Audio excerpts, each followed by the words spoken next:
All right. What's going on, everybody? It's Coach GC, and I am so excited to welcome you to the April episode of my Final Focus series, a series that's dedicated to high stress, high stakes professionals and leaders who are focused on cutting through the noise and really focusing on exactly what matters in order to move forward, in order to create greater change. Now, I'm excited about this episode this month because I got the great chance of bringing on one of my good friends, someone that I've known, for maybe more than 10 years now at this point. And we met in the Florida Bar Leadership Academy. So shout out to all the Leadership Academy individuals who are watching this today, wherever you stream. But I want to introduce you to Doug Bates, who's going to talk to us about the interesting topic of the art of listening. Now, Doug has been practicing business law for over 20 years. He's served hundreds of businesses and people from Fortune 500s to mom and pop shops. So that's the kind of man that he is. He currently helps manage a 4-city law firm during COVID. And he has taught a lot of people a lot of things. And one of the things that you know about Doug is a lifelong learner. So he's been studying the art and the power of listening. I think he said for the last 4 years. And I've personally heard him give a variation of this speech to the Florida Bar Leadership Academy. And I saw what people were taking away from it. And I knew it was a topic that I had to bring to you all today. So I've seen the impact it's had personally and professionally, and so is he. And I can't wait for him to tell you his story. Now, the one thing about Doug that you got to know more than anything is that he is a husband and he is a father. And that is unequivocally his number one things that he wants everyone in the world to know about. It's the things of which he is most proud. And so I feel you. And so after this short little break, 15 seconds, I'm going to bring Doug to the stage and look forward to listening more about the art of listening.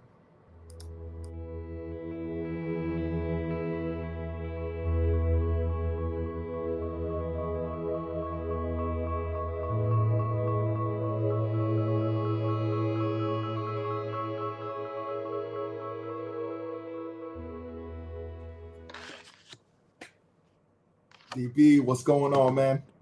Hey, it's great to see you. It's great to see you too, man. So tell me, you ran the firm during COVID, and what did that teach you? Because I was just stood out in your bio. What did that teach you? Yeah, thank you for the kind intro. I appreciate that, and thank you for the opportunity to be here, GC. Yeah, you're right. We've known each other for over a decade. It's been a good run and a great friendship. Thank you for pushing me on this topic a little bit. So I'm coming to you from Pensacola, Florida. That's one of our 4 offices for our law firm, and I took on a leadership role at the firm several years ago. And it just so happened that during that time, we found out about something that we didn't know a lot about at the time, which was COVID. And it's interesting because about that same time, and you mentioned, I think in my intro, spent about the last 3 or 4 years, 4+ years trying to study the art and the power of listening. And all of that came into focus very quickly for us as we started to have to hone in our listening skills to things we had never heard of before, not just medical reports and things about business and finance and how we were going to run a law firm during a global pandemic.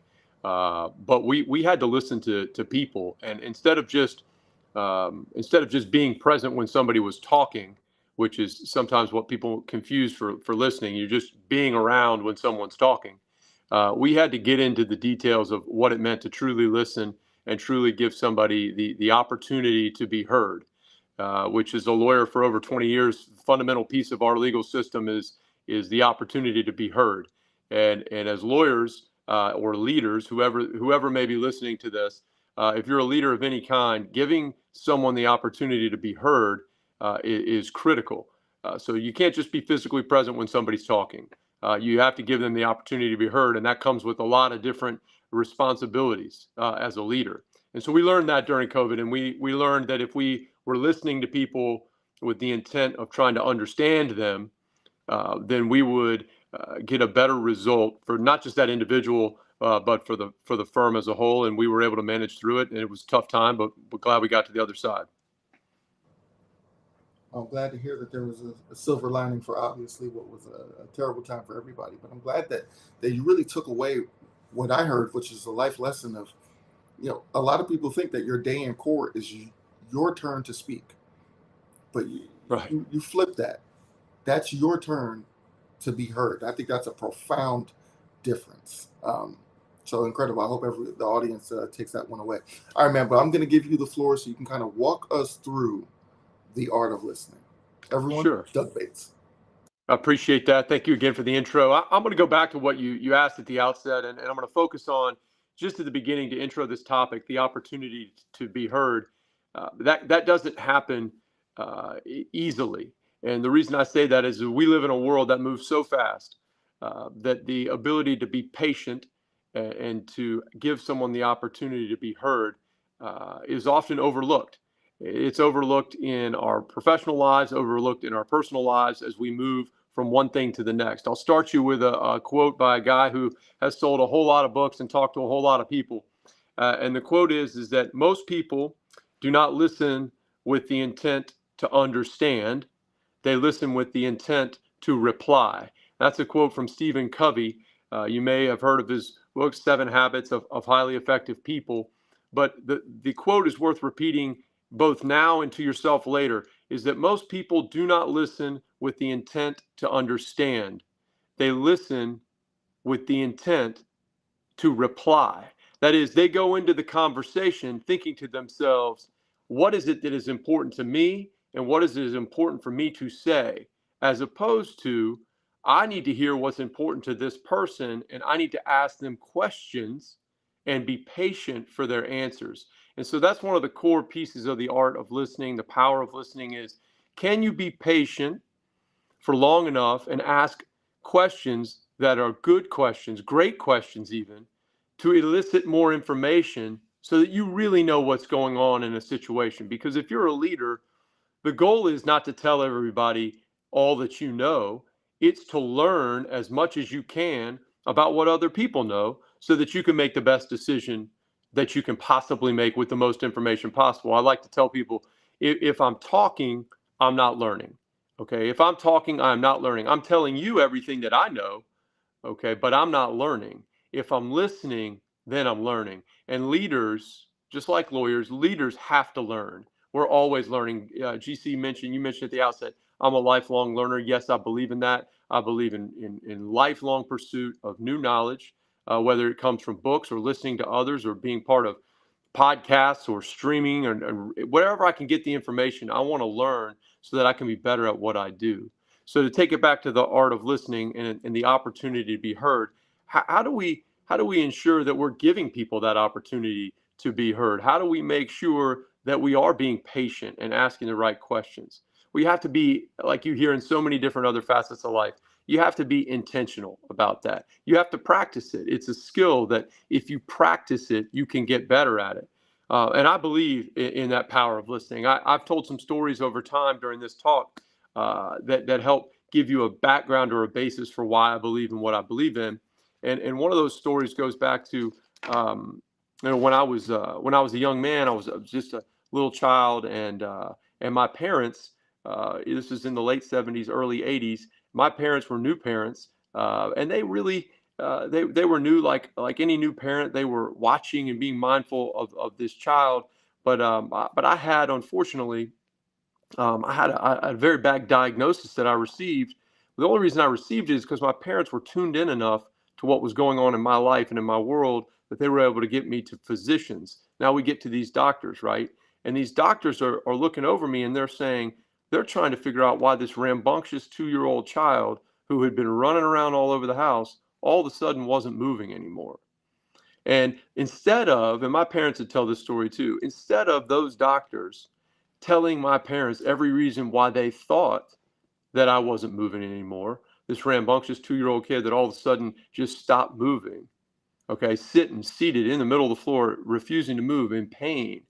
Those doctors asked question after question after question, patiently trying to learn from my parents what was going on.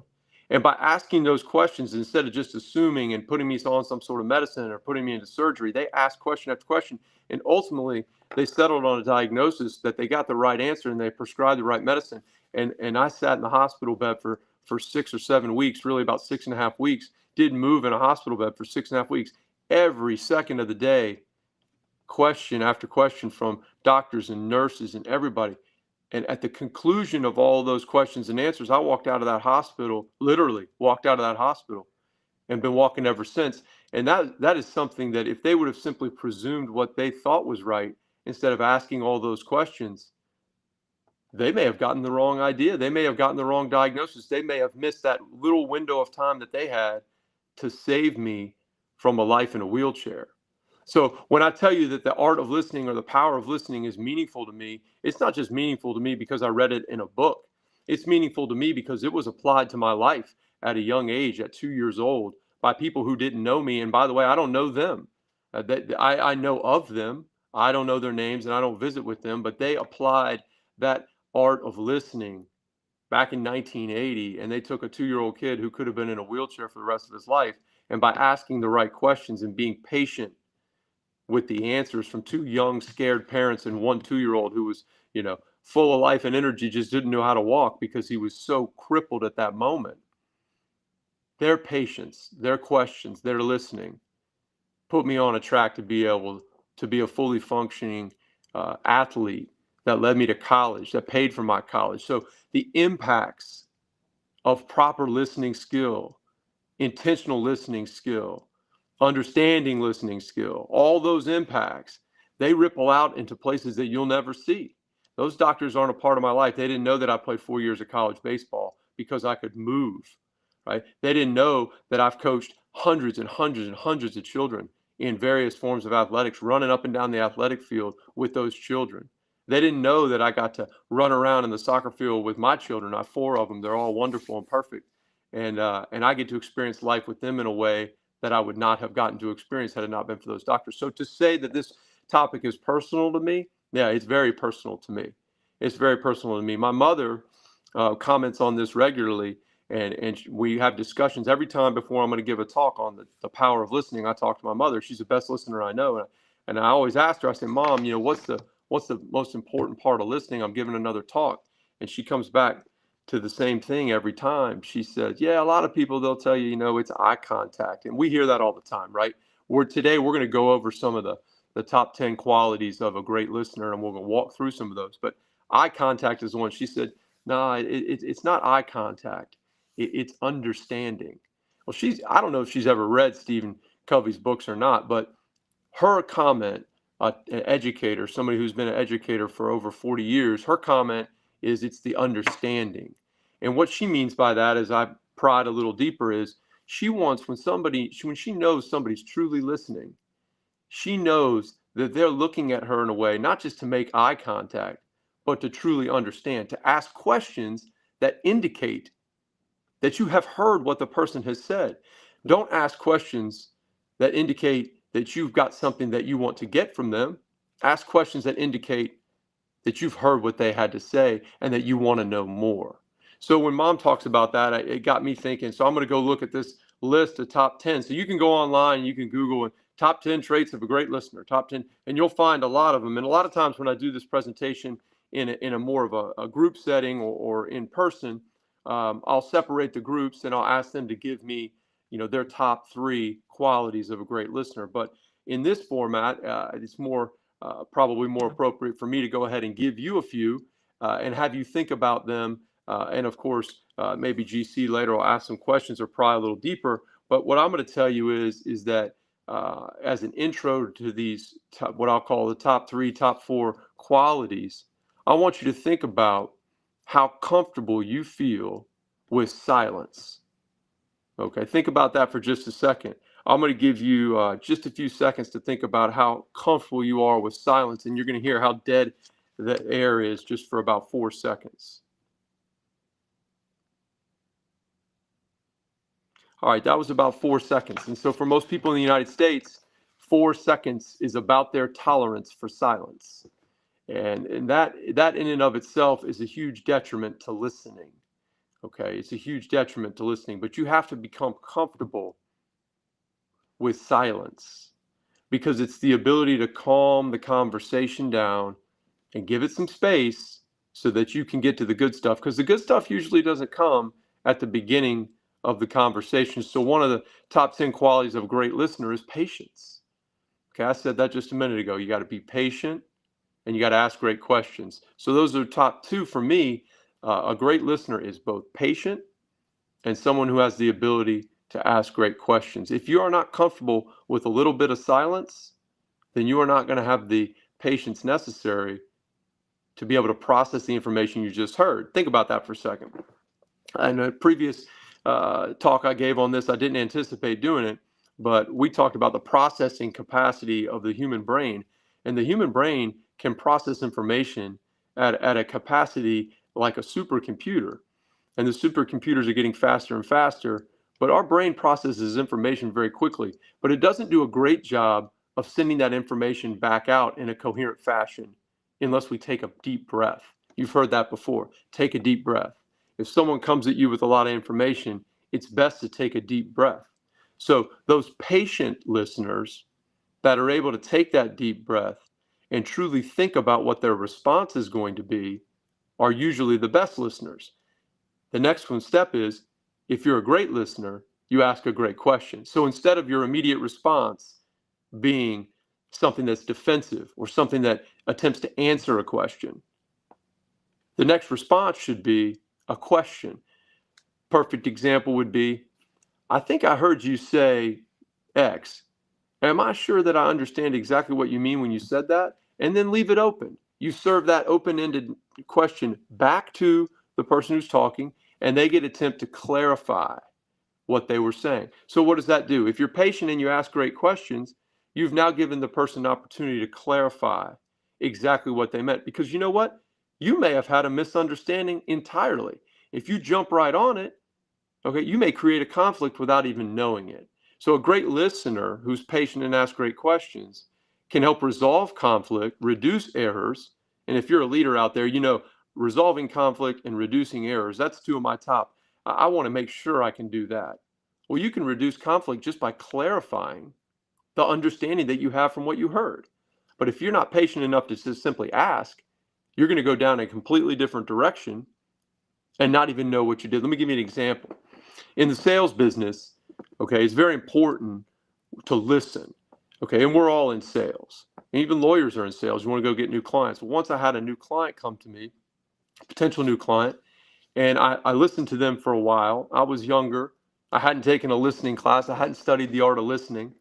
And I heard everything they said, or at least I was present while they were talking.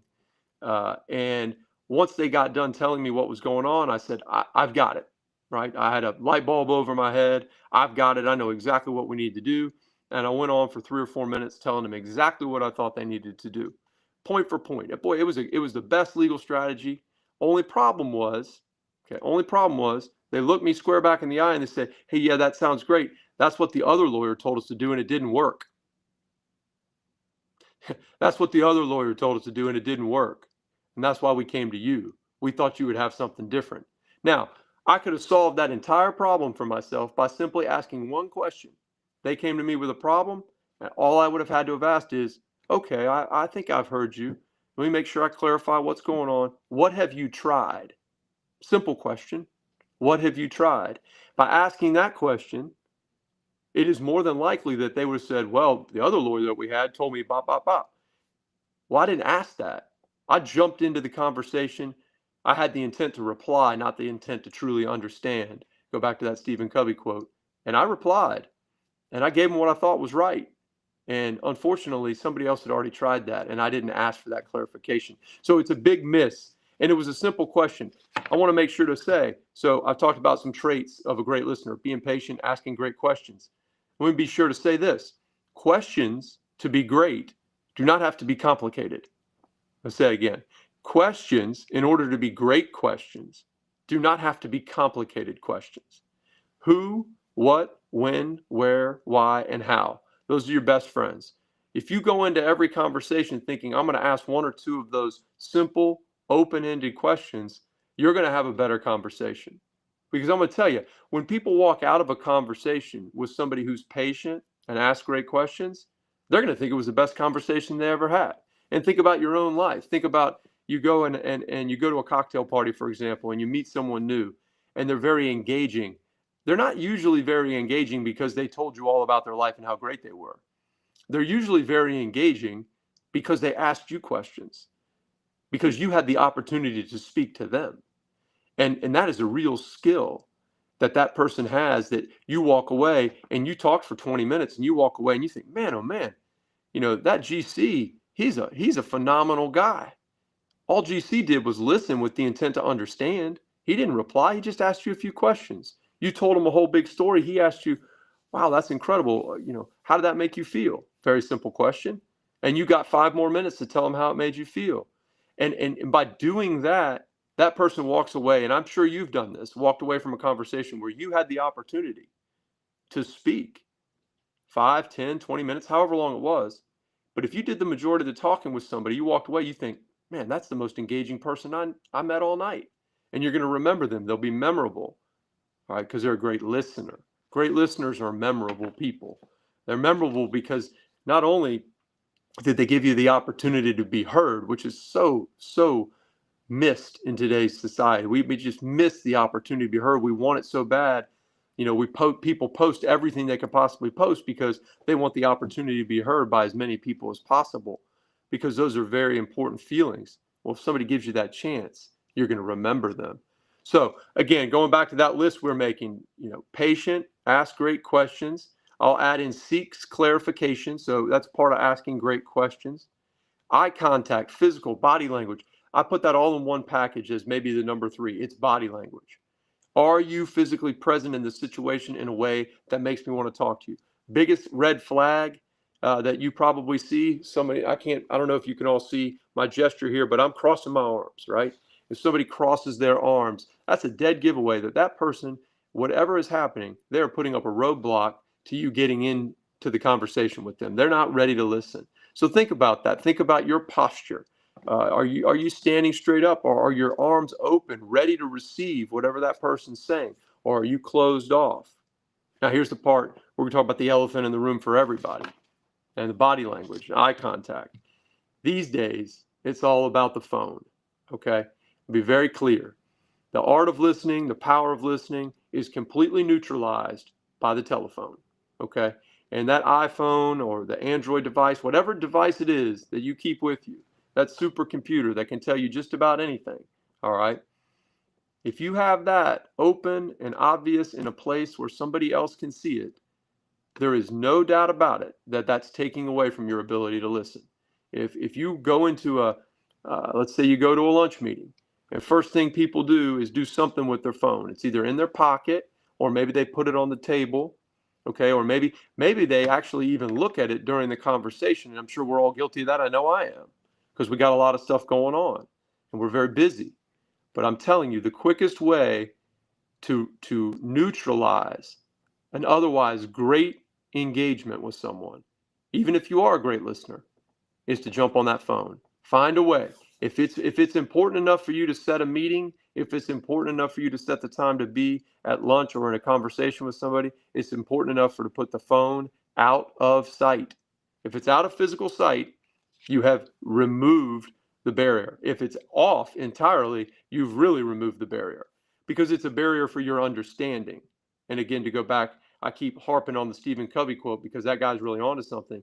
If you're listening with the intent to understand what's going on, put the phone away. All right, so be patient, ask great questions. Okay, in that, seek clarification. Body language, body language, body language. Put the phone away, put the eyeballs on the other person. Okay, don't stare at them in a creepy way. I mean, you can look away a little bit, right? But eyeballs on them, iPhone away, Android device away, whichever you choose. Get that thing out of here. All right. And then what do we do after that? We're in this setting, okay? We're asking questions. One of the biggest things, and I touched on this a little bit with the story, the self-deprecating story about my failure with that new client. One of the things that maybe is not always talked about as much, but one of the things that I think is very important is, as leaders, We want to reduce errors. We want to resolve conflict. Okay, but oftentimes we fall into the trap of trying to solve everything in the moment. We try to solve everything. We do that as life partners, we do that as colleagues, we do that as leaders all of the time. We want to solve the situation so we can move on to the next one. Sometimes, and actually more often than not, the person that's talking to you, what I said at the beginning, they want their opportunity to be heard. They don't necessarily want their opportunity to have someone solve their problem. And that sounds kind of counterintuitive, perhaps. If someone that working with you or for you is coming to you, you may think initially, oh, they're coming to me because I'm in charge and they need me to solve their problem. Not always. And in fact, what I found in the study of the art of listening and the power of listening is sometimes the power of listening is just being there to listen, not necessarily to solve a problem. In fact, as I've done some sort of informal surveys of people, one of the biggest objections that people have when somebody's listening is somebody jumps in pretty quickly to try to solve the problem. And when somebody jumps in to try to solve the problem, that neutralizes the entire dialogue. Because really, if you asked, that person might just be there to offload some of this information on you because they need somebody to listen to them. They need to get it off their chest. Have you ever heard that phrase? We've all heard it. I need to get this off my chest. I need to vent a little bit. Well, if this is somebody close to you, somebody that's a key employee, or heck, somebody in your personal life, your partner or whomever, your child, you might need to just give them the opportunity to get it off their chest. You might need to give them the opportunity to not be judged by trying to solve. Because the minute you solve something, you make it seem simple. Think about that for a second. If you come to me with your biggest problem and you want to get it all off your chest, and within 10 seconds or 15 seconds, I have a solution, you've not only minimized the problem by doing that, but you've made it seem like you're either more intelligent, more dialed in, more in tune. And now you've minimized the person, you've minimized the problem, and it may be the biggest thing going on in their world. So I said, be patient, ask great questions, focus on your body language. The next one is do not solve. Do not try to be a solver. Or if you want to solve, ask the person specifically. Hey, I hear what you're saying to me. You've told me a lot of information, and I want to be here for you. Can I just ask one question of you? Would you like me to try to help you solve this, or do you just need me to be here for you to listen? That's not an unfair question to ask. In fact, people really appreciate it. They may say, hey, I'm really looking for a solution, but not today. I just need you to listen. Or, hey, I'm not looking for a solution at all. I'm just trying to get this off my chest. Okay. But by doing so, by asking, you open up the world. You give them the chance to be in charge of the conversation, not you. By trying to solve, you minimize their concern into a simple answer. And as you know, with human beings, nothing enough on their chest that they want to get it off. You need to listen and not solve. And if you want to solve, ask for permission. Ask their permission to solve their problem. It may sound a little different to you. You may not have thought of it that way before. Okay. But sometimes people really just don't want you to solve it. And that's how, from that, you build relationships. From that, you do actually solve problems. Okay. So, in that, I'm going to, somewhat of a little bit of a sidelight to that is maybe basic, but let's remember this. Do not interrupt. Whatever you do, do not interrupt. And it's so hard. You may be saying something and you just know exactly what it is, or they may be saying something and you're so excited you just got to jump in there. But that's a key sign of somebody who's listening with the intent to reply, as opposed to somebody who's listening with the intent to understand. Do not interrupt. Don't solve. Don't one up. Okay, one up. We've all had that before.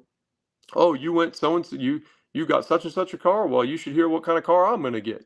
And the list goes on and on. Your child hit 2 home runs. Well, yeah, my child hit 3 home runs. The one upping again neutralizes any depth of the conversation and makes it become adversarial in nature as opposed to a collaboration. I'm listening to you to try to understand you. I was cautioned against war stories. If you're going to ask a question, and I talked about asking great questions, try not to ask that question in a format that tells a war story and then ask them what they think about your war story. Instead, try to elicit their war story. right? Because war stories are fun to tell. It's fun to tell about all the great stuff you've done, but don't confuse a great question, with a 30-second war story about everything you've done and then ask them about what they've done. Just ask them about what they've done. You can save the war story, because I got to tell you, the most people don't want to hear it.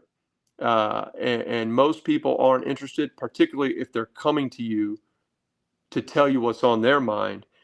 If they're coming to you for you to listen to them, they're not interested to hear how it was back in your day. Or, oh, well, yeah, you think that's bad. Wait till you hear what happened to me. Those types of things neutralize any depth you can get in the conversation. Think about children. Okay, make it very basic. Children have got this figured out. They have got it figured out. What do they ask every single time? Why? They just ask why. Children don't tell you a war story, at least not initially.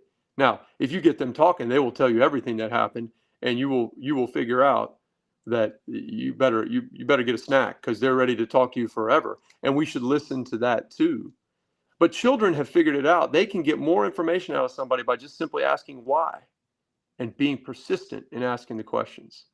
You can be patient and persistent at the same time. You can just ask the question why. Children do it all the time. Children do it all the time. And they have figured it out. And to expand on the child piece, one of the things that everybody's different. We all know that. All children are different. All human beings are different. All people are different. One of the interesting explorations I did with a coach of mine, we talked a long time about the soccer game. And we joke about the soccer game, because if you get in the SUV or the minivan, and there's a whole car full of kids after the soccer game, a lot of times the parent asks the question, well, hey, everybody, how was the game? And the response, fine. Well, that's not a great question, right? How was the game? Fine. You've got to dig deeper and ask a better question. Well, one of the things that I found to be effective, and you may find this effective too, and you may try it, instead of just simply asking how was the game, or how was that speaking engagement, or how was that client meeting, ask what was your favorite part. What you'll learn is, in a group of 3 people who went through the same event, their favorite part is likely going to be very different. One soccer player may love scoring goals. The other soccer player may love that they passed the ball to somebody else. One soccer player, if you're like my kids, would just love the fact that the snack was something they really liked. Okay? So we don't know what everybody's favorite part is until we ask. But if we just simply ask, how was the game? That makes it too easy. It was fine. How was school today? It was fine. How was your job interview? It was fine. How was that candidate that we interviewed the other day, to bring it into the leadership context? Oh, they were okay. What did you like best about that candidate? Okay, all of a sudden now I have to answer that question. It's not a simple one-word answer. It's not a simple one-word answer anymore. And that's what you want to try to do.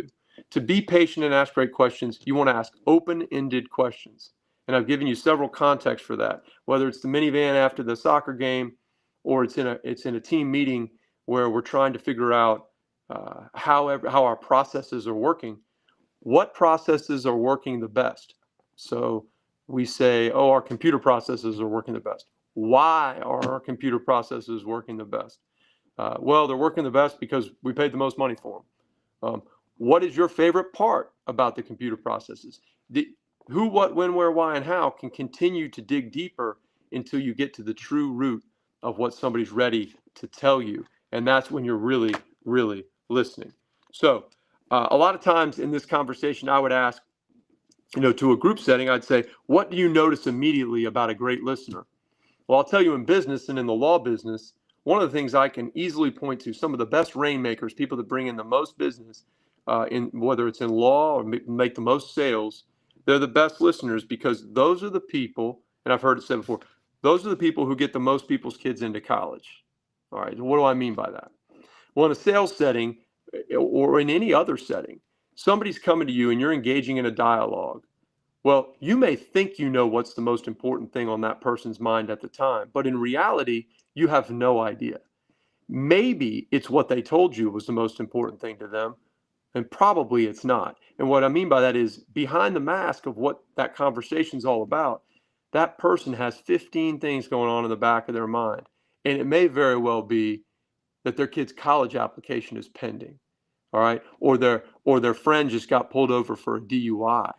Okay, so I put it in the legal context. If I'm having a meeting with a client and I can tell they're clearly not engaged, something else is going on in their mind. The best way for me to get that client to be my client forever, okay, is to make sure that I solve their problem, but I can't solve it. I just told you a minute ago, I'm not here to solve, especially if I don't know what the problem is.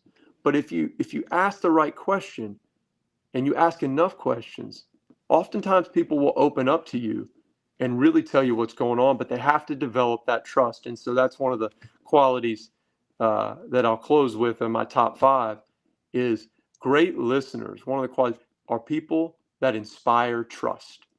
People that inspire trust through all the things that are on the top 5, right? People that are patient, ask great questions, seek clarification, show good body language, okay? Don't try to solve. Those people inspire trust. And when you truly inspire trust, someone feels comfortable that you're giving them the opportunity to be heard, not for your own benefit, but for their benefit. And when you reach that level, that's when you maximize not just the person's experience, but you maximize whatever it is that you're trying to do generally, whether it's lead the person as an employee, whether it's trying to guide them to the appropriate legal solution if you're a lawyer, whether it's just trying to be a good parent or a good partner, right? And you bring it home to come home from work and shut the door and you look at your partner and you say, how was your day? Do you really mean that? And if you do, show that you mean it by those top 5 that we just talked about. I guarantee you it'll change the dialogue and it'll change the way that you interact, and it'll most certainly improve what's going on in your personal and professional life. So I've talked a lot about a lot of different features of this. I'm going to tell you a story here, and then I'm going to let GC, if he wants to, beat me up a little bit with a question or two. But I'm going to tell you a story that it brings everything home for me in terms of listening. I mentioned I've coached a lot of kids. I've coached hundreds of kids, closing in on 1,000. Represented hundreds of businesses, moms and pops, and Fortune 500 companies, and it's been a wonderful life. I'm very very blessed.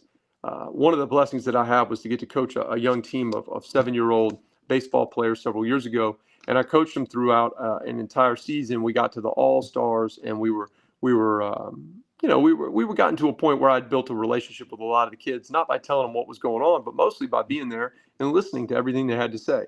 One child in particular. And I grew up through that year learning from this child who wanted to tell me everything that was going on all the time. And it was a very good dialogue, and we warmed up together and we threw the baseball together and we would talk before every game. Well, it just so happened that in June we were playing in the final championship game of this tournament. It was a very special moment.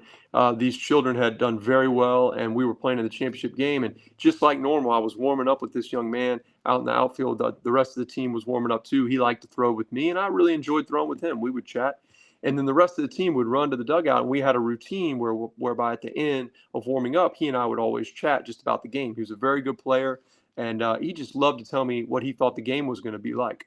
Well, on that day in June, it was a Sunday in June, playing the championship game. And as you know, in June, there's a very important day in June. It's Father's Day. Okay, so when I had walked up to the ball field that day, everybody around, all the parents, all the kids, Happy Father's Day. It was resonating throughout the entire ballpark. And there were a lot of games going on. And all you'd hear was Happy Father's Day. And you hear it over and over again enough times. When we get out in the field and it's just me and this young man after the kids had run the dugout, and we were having our normal pregame conversation. And throughout that time of getting to know this young man, I had noticed that, you see the parents that drop people off, and you just sort of pay attention as a coach. You want to make sure your child gets in the right car and they go home with the right parents. And so I'd gotten to know his mother very well. And so in this conversation that we were having, he looked at me, and perhaps he had been hearing all day long too, Happy Father's Day, resonating like I had. And he looked at me and he said, "Hey, Coach, I got a question for you." And keep in mind, we had built a dialogue of listening. And this is me and a 7-year-old dude built a dialogue of listening to where he felt comfortable, right? He had gotten to that ultimate phase. And I'm going to tell you how to know he got to that ultimate phase of trust there at the very end, okay? Because he said to me, he said, "I just got to ask you one question." I said, "Sure, go ahead, kid. What's your question?" He said, "Coach, I just got to ask you," he said, "is there such a thing as Coach's Day?" And all at one time, he filled my spirit and broke my heart all at the same time, because I'm looking at this kid who had heard Happy Father's Day all day long. And knowing by my observations that it all clicked, I knew that maybe he didn't have a father in his life, or maybe he did, but it wasn't in the right space for him. And he asked me he said, is there such a thing as Coach's Day? And I looked at him and I said, yeah, today can be Coach's Day. And he said, all right, Coach, happy Coach's Day. And I get choked up every time I say it, because I know that the result of that truth that came out of that young man at that time, I know that was a result of trust that he and I had built over an entire year, really, maybe about 6-8 months of listening and patience and questions and understanding. And in that little moment of just coaching a sports team, it taught me so much about the power of listening. And it didn't quite hit me to start studying that topic at that time, but then several years later, as I started digging into the topic, I realized that came as a result of the power of listening, and I didn't even know what was going on. It was a blessing, and so it was Coach's Day that day for him, and he loved every minute of it because he felt now part of a situation that he didn't feel a part of before. He became part of something that he wanted to be a part of desperately and didn't know how, and he had the trust that we had built to be able to explain that to me. And boy, I had never learned that much from a 7-year-old before, but since then I have never forgotten it. It's like I told you earlier, that ripple effect of those doctors who worked on me, okay, that never got to see what I did after that. I never got to see the athletics that I got to play in a college and paid for my school. They didn't get to see that. They sent the ripple out into the universe. Well, this young man, he sent that ripple out, because I'm still talking about it to this day. And this happened quite some time ago, over 8 years ago now that this happened, but I'm still talking about it. He sent the ripple out, okay, so that I can tell you that I tell you right now, if you listen, and I believe this, if you listen with the intent to understand, to give somebody the opportunity to be heard, you can change the world. You can change the world in your company. You can change the world in your family. You can change the world with your friends. Okay, and you can do that every day. That opportunity is available. It doesn't cost a thing. It doesn't cost a thing to be present, to be patient, not just to be around when somebody's talking, but to be there with the intent to understand, not just to reply, and to do those things that we've talked about in that top 5. Okay, be those doctors that ask those questions that help make a child understand that he can talk about why he's in pain and can't move, or that it's Coach's Day for somebody. Okay, or that you're the person that's there to help them, to be there for them, not to solve, but just to give them the opportunity to be heard. So GC, that's what I've got for this morning. It's morning where I am, and maybe different time of day where you are, but it doesn't change the fact that that we've built a bond, you and me, and we've listened to each other for a very long time. So I thank you for the opportunity to be here. I hope that this met with your high standard, which I know is a very high standard. But happy for you to beat me up with any questions you may think would benefit other people. Man, how can I beat you up after you share both of those stories and then recap it with the story of your childhood, man? Fantastic job. And again, thank you for sharing these very deeply personal stories, man, because it does hammer home the trueness of the statements and the sentiments of, like, in order to truly help people, you have to listen. And listening ultimately improves your life just as much as it improves the life of the person who's being heard. So looks like we gotten some other people that obviously think the same thing that I think, that this was a great interview. So we got Attorney Jean Baptiste giving you a shout out. We also got Dr. P. Dr. P saying patience and asking questions are key for active listening, which certainly is true. You know, I'd be remiss if I didn't give her a proper shout out. My understanding is that she is currently in Dubai and has given a presentation and then swept the awards categories and is like the reigning woman entrepreneur of the year. So congratulations, Dr. P, for all of your hard work. And she also was inducted into the Business Hall of Fame over there in Dubai. So that just shows you the kind of great work that she's doing. Congrats, Dr. P. We got to get you back on the Final Focus series, but we appreciate you. If you have questions, please feel free to put them in the chat, and I'll definitely try to get to them. I will ask a couple of questions. So let's talk about, people think of skill sets, right? They think of listening as a soft skill. But I want to ask you, do you think that listening is a skill, or is it actually just a mindset? That's a great question. I think it's a mindset, GC. I think I think there are skills that support the mindset, But you can have those skills if you don't have the mindset. It's like a baseball player. You know, I make a lot of baseball analogies, but and things to athletics because that's what I understand. But you know, there's a lot of baseball bats in the world. They manufacture a new variety of them all. You may have heard torpedo bat and this, that, and the other thing. You can put a baseball bat in someone's hands, but if they go into the batter's box without the appropriate mindset, they're never going to be able to hit a 95-mile-an-hour fastball. It doesn't matter what tool you have. If you don't have the right mindset, you're not going to be able to execute. Same with golf. I mean, Tiger Woods, known for the greatest mindset when he approached the game of golf, right? They manufacture golf clubs by the hundreds of thousands, right? That's the skill, right? That's the skill. The golf club, the ability to be able to swing it. A lot of people can swing it. A lot of people can't swing it on Sunday afternoon, right? In Augusta, Georgia, they have the mindset. So I believe that listening, true art of listening, as was referenced, the art of listening, the active listening, the power of listening. Listening is a mindset. You go into it, again, to go back to Stephen Covey's quote, I hammer on that because you've got to go in with the mindset that I'm here to understand what's going on. I'm going to understand what's going on. And everything after that, I'm going to apply my skills, right? So I'm a good at this. Well, I need to wait to figure out if I need to apply that, because what I might really need to apply, go back to getting kids into college.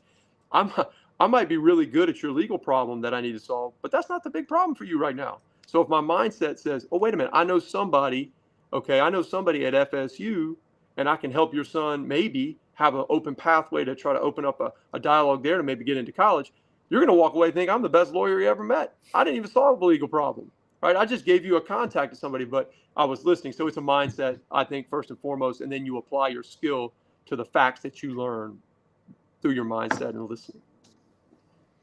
All right, so let's dovetail that, man, because you make a good point. Sometimes you just find yourself not listening, right? So if you're so focused on answering, right, because you've been listening to reply instead of listening to understand. See, I've been listening. If you're so keyed in on that, here's a question for you to teach us. How can someone recover if they find themselves being a poor listener midway through the conversation? That's a great question. I haven't had that one asked before, and it's a good one. And the way to recover is like recovering in most things in life, is owning it. Okay, you got to own it, because the truth is that people already know, and if you try to fake that you were listening, right, or that you did, that they're gonna know. It's better in the moment to own it and say, I got to tell you what, I need to get refocused. Okay, what you're saying is important to me, and I don't feel like I've given you what you deserve in this moment. Something that owns the failure, because everybody is attuned to failure, because everybody fails. And so everybody knows that happened. Everybody makes mistakes, so they're attuned to that. Not everybody is accustomed to people owning their own mistake, particularly in a dialogue, right? They're in real time telling you, hey, look, I got to be honest with you. I spaced out, right? I mean, I got a lot of stuff going on. I'm not giving you a fair amount of time. So I think there's a lot of tricky ways to try to do it. You know, if you don't want to be that forward and owning it up front, you know, some of the tricks of the trade would be to go back to your questions. Now, I think I understood what you were saying, but I'm not positive that I really got it. Could you kind of repackage that a little bit for me? Because I don't think I understood. You can do certain things to try to ask questions, to bring it back, to get the context clues, to dial you back in when you realize you've gone astray. And you got to imagine, I mean, you're talking to somebody like me who staying focused for very long. It's not an easy task. Okay, so I do find myself getting far afield, you know, looking at the butterflies that are flying around. But asking questions is likely one of the best ways to dial back in if you're not in a situation where you feel comfortable completely owning it. I think completely owning it's number one, but number two would be to ask questions to sort of dial back in your understanding in real time. So here's another question that you may or may not have gotten before, man. Do you think that people weaponize listening? Weaponize listening? Is that what I heard you say? Yeah. Oh, I think they do. I think people weaponize it all the time. I think they use it, and by weaponize, I mean, I would understand that to mean, you know, you use weapons to your advantage. So a weapon is something that you use. It's a sword, okay, or as opposed to a shield. And by weaponizing, I think you have to be very keen on why you're listening the way you're listening. If you're listening with the intent to gain advantage, that's different. And you may need to do that. Okay. That's a skill set that is appropriate if you are going into a negotiation, for example. Right. So yes, I would weaponize listening in a negotiation because I'm trying to get the best deal I can get. And I assure you, the more you talk in that setting, the way less better you're not getting a good deal the more you're talking. Okay. We all know that. We should know that. Any negotiation book will tell you that. Okay. So you can weaponize it to your advantage in a negotiation where it's already a set adversarial type system. Turn it on the other side. If it's a situation where it is someone's coming to you and trying to build trust, and you weaponize that listening to get one over on them, ultimately they're going to figure it out, and you will have lost a relationship. So yes, do people do that? Yes, they do. Everybody has their own goals for a conversation. And if you go in with the appropriate mindset, to go back to your first question, what's my goal here? Well, my goal is to collaborate with this employee to get the best result for the company. Okay, great. If my goal here is to figure out a way to fire this person, so I'm going to ask them questions. That's weaponizing the listening, right? It's gearing the questions to try to get information, get admissions, get comments. Well, I mean, that's a weaponization of the listening. It all depends on whether or not the person on the other side, and people are usually pretty good about this, pick up very quickly on your sincerity.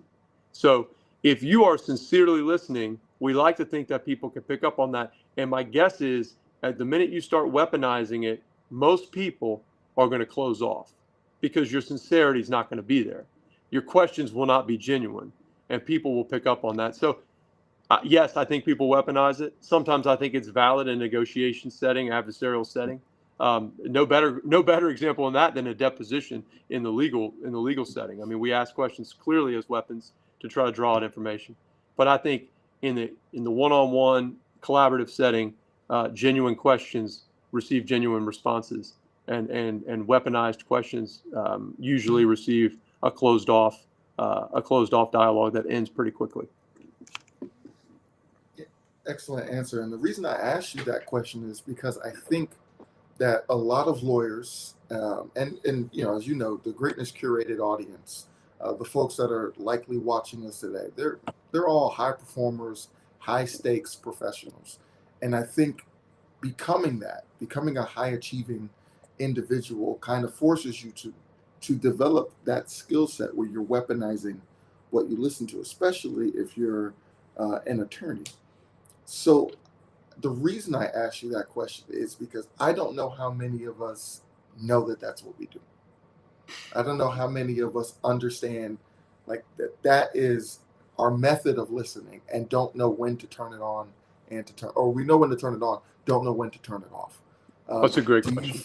Do you find that people struggle with that? And why is it that the higher achieving you are, the more you struggle with this type of listening and just not Yeah, people apply that in their daily life, and they have found success in business with one type of listening, whether it's weaponized listening for the purposes of getting the best possible deal or recruiting the best possible candidate or whatever's going to elevate that business. And lawyers the same way. And then all of a sudden, they're in a different setting. For example, no, put it in the car, man. You're in the car on the way home, and you got your family with you. If you're applying that same weaponized listening in that setting, you're going to ruffle a lot of feathers, right? You're going to get a lot of closed off looks and a lot of silence. And I think that's when you can tell, when you get out of your main zone, whatever that is, whether it's business or law or whatever it may be, when you get out of that space and you get into another space, you really have to consciously apply whatever format, whatever mindset you need to get the most out of that situation for yourself, but for the people you're with. And that requires you changing a little bit how you live your daily life in business. And I think high performers get stuck in the mindset of winning every situation. And I don't have a problem with winning. I love winning. I mean, I love sports and I love winning, but listening in its truest sense, non-weaponized listening outside of business is not about winning. It's just not. It is about understanding. And those are two different things. You may set the table ultimately for success in the relationship, success in the situation, Okay. But if you equate it with winning and wins and losses, everything you do, it's going to make you a little bit more of a difficult person to be around because you're going to apply that same competitive, you might call it, you weaponize, I'm going to say competitive listening, right? It's competitive and you can see it in the way somebody acts. I'm actually kind of doing it right now. And I just noticed myself doing it. I started, my voice changed, right? I like this question so much and I'm not great on the answer. And so I find myself right now kind of, I'm even feeling my chest, everything's kind of moving up. My body language is changing. And, and that shows you just, this is a course about doing it. We're talking about it. I should be as mindful as possible about it. Yet my own competitive listening is causing me right in this moment to sort of adjust into a way that I'm going to answer GC's question the best way possible. And the true answer to your question, GC, is it happens all the time. And it's our mindset. And it what makes us great at what we do doesn't necessarily always make us great at everything we do. Does that make sense? Oh What yeah, makes us great at what we do, whatever that business is, doesn't necessarily make us great at everything we do, being a friend or a parent or a child, a spouse, whomever. So I hope that answers your question. And the question itself was beautiful for me. You asked a great question. All right. You ran my playbook. You asked a great question and you taught me something by doing it. So I appreciate that very much. man, my absolute pleasure, man. And I want to thank you again for coming on to the show today and discussing the art of listening. I hope everyone took something away. But just to make sure, because one of the things you just talked about was making sure that, even if you're in the car, you take away something from every situation, right? You get the best out of every situation. So I want to yield the floor to you. So you have one moment. If you could teach my audience or our audience right now, if you could teach them one thing about becoming a better listener by making one small adjustment, not monumental, but something that everyone can do if they just try. I want to yield the floor to you so you can give your closing remarks and kind of hopefully teach us that one thing. I appreciate that. Um, the one thing we can all do, uh, the one thing we can all do, I'm gonna put this in the context of the two stories that I told, um, is be patient and go slow, and that is so counterintuitive to the world we live in. It's counterintuitive to most of our professional lives, but if you can be patient and go slow and give people space. So be patient, go slow, give people space, and truly then give somebody the opportunity to be heard. You can be like those physicians were so many years ago now for me. You can be like the coach that I wanted to be on that coach's day. But you have to be patient, and that has to be intentional. So, what it means is the one thing you can do is when you wake up and you go about your day, you can go out about your day blindly. Uh, you can take things as they come, or you can go into the day with a game plan that says, "I'm going to be patient in my interactions today, no matter what they are." And believe me, I have to approach every day with a goal, whatever that goal may be. But the days that I approach and say, "I'm going to be patient with the interactions that I have, no matter what happens, I'm going to be patient." I think everything else flows from that. You'll end up giving people the opportunity to be heard. You'll learn, you'll listen, you'll talk a lot less, and you'll listen a lot more if you're patient. So that's how I would close, GC. Other than to tell you, thank you so much. I appreciate our longstanding friendship so much, and to the listeners that are if you ever want to reach out, you can find me on LinkedIn. It's very easy to find me, and I'll always happy to answer questions that you may have or listen to concerns or things that you may want to talk about. So thank you, GC, for the opportunity. Man, thanks for being here, Doc. I appreciate it. All right, man.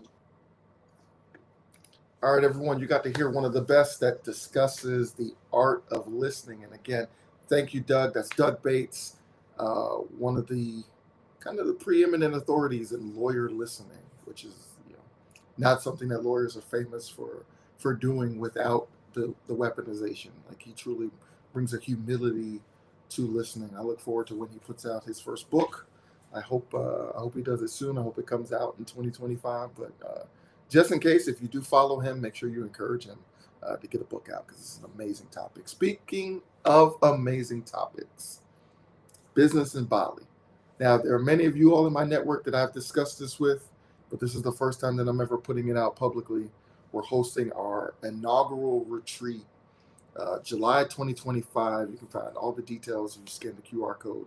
We're going to go through this. It's a 4-day retreat where we are focused on all things relating to high stakes professionals. I got some of the best in the business coming through. I got Dr. Tressa Stiles coming in to talk about burnout and boundaries. I got Dre Walker, the mindpreneur, to talk about the mindset of marketing and rebranding. So it's going to be a very exciting time, but more importantly than anything, it's in Bali. So pull up. You can scan the QR code and come join us again. It's early July. I want to thank all of you all who have joined. I want to give some shout outs. Attorney Drayton out of Pensacola. Appreciate you being here today. Oh man, we got my main man, BSAP. BSAP. Appreciate you being here, man. Always on the live. We got to get Attorney Sapp, a personal injury lawyer out of Central Florida. We got to get him on the show. If you know him personally, and everyone should, he's the mayor of Orlando. Hit him up, force him on the show, tell him to be there.